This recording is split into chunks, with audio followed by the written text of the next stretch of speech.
कर्जमाफी करणारच, पण सीएम देवेंद्र फडणवीस यांचे मोठे विधान.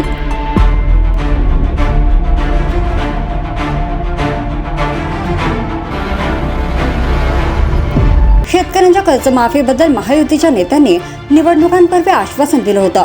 त्यामुळे महायुती सरकारच्या नेत्यांना शेतकऱ्यांच्या कर्जमाफीबद्दल सातत्याने प्रश्न विचारले जात आहेत.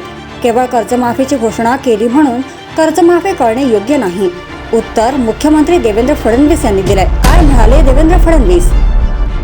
राज्यातील 60 ते 70% शेतकरी आर्थिक तणावात असतात. राज्यातील शेतकऱ्यांना आपण वार्षिक 12,000 रुपये मदत करतो. वेगवेगळ्या प्रकारे इन्शुरन्सच्या माध्यमातून मदत करतो. या सर्व गोष्टींचा विचार केला तर आपण शेतकऱ्यांना मदत करतच असतो. चांगल्या मान्सूनच्या वर्षात कर्जमाफी दिली तर त्याचा फायदा फक्त बँकांना होतो.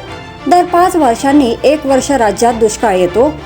राज्य आर्थिक दबावात असताना आणि दुष्काळी वर्ष नसताना आपण कर्जमाफी दिली तर त्याचा फायदा बँकांना होईल, असे मुख्यमंत्री देवेंद्र फडणवीस म्हणाले. त्याचबरोबर केवळ कर्जमाफीची घोषणा केली म्हणून कर्जमाफी करणे योग्य नाही. कर्जमाफी आम्ही करणारच आहोत. योग्य परिस्थिती असेल तेव्हा आम्ही कर्जमाफी करू. याचा अर्थ आम्ही दुष्काळाची वाट पाहतोय असं नाही. त्याच्या आधीही आर्थिक परिस्थिती सुधारली तर आम्ही कर्जमाफी देणारच आहोत. मात्र केवळ घोषणा केली म्हणून बँकांचा फायदा करणे योग्य नाही, असेही मुख्यमंत्री देवेंद्र फडणवीस यांनी स्पष्ट केले. यावेळी बोलताना मुख्यमंत्री फडणवीस यांनी लाडकी बहिणीबाबत मोठे विधान केले आहे. लाडक्या बहिणींना राज्याची आर्थिक परिस्थिती सुधारल्यानंतर आम्ही वाढीव मदत देऊ. राज्याची वित्तीय तूट सरकारने 3% खाली राखली आहे.